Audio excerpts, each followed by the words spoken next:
Hey, welcome everybody to the group. We're in week number 6 of our series, I Want a New Family. And I hope that you've enjoyed it. I hope that it's been beneficial. I hope that maybe it's helped initiate some important conversations. And we've taken a little bit of a different kind of approach to the traditional series angle. And rather than just simply telling you all the things that you need to do practically, we've spent quite a bit of time just talking about who we are and the picture that we have in mind for what we want. And this week we turned an even new corner, so to speak, that regardless of what your family situation is or your dynamics, this is an all play. Now, I think there's plenty that can apply to anyone in the past few weeks, even if you're not a mom or a dad or maybe have what we consider to be a traditional family. But this week absolutely applies to every single one of us because we're talking about what it means and what it looks like to become a part or a child in the family of God. And one of the things that you'll see all throughout the scriptures is that the idea of family gets redefined in a way that gives every single one of us an opportunity to join. Now, we didn't cover this in the message, so you're getting this for free, but Matthew chapter 12 records an interesting story in the life of Jesus. He's been teaching, he's been healing, he's even been dropping little hints about who he is for people, even foreshadowing his death and resurrection. And there were certainly times you'll see in the life of Jesus that his family thought he was crazy, or they wished that maybe he would just stop talking to people.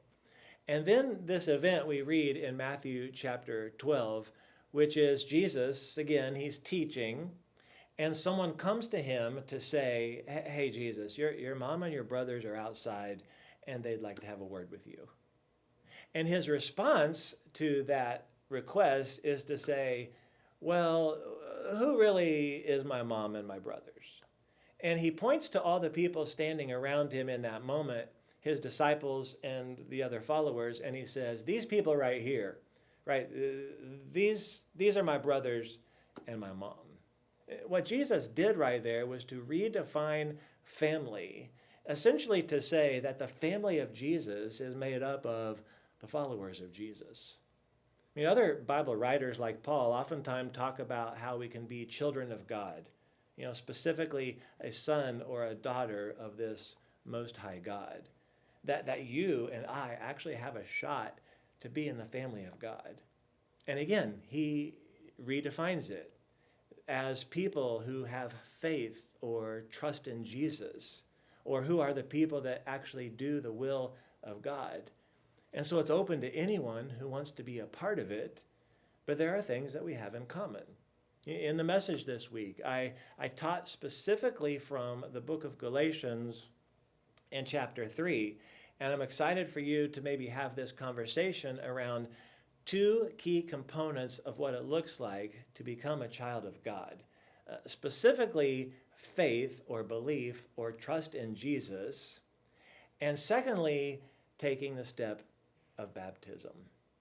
And as much as I want you to love your family, to lead your family, to have influence within your family, as much as I want it to be the very best that it can possibly be, and for you to take steps to end up with the vision that you have in your mind, even more than that, more than anything else, I think the most important decision for you to make is whether or not you will choose to belong to the family of God.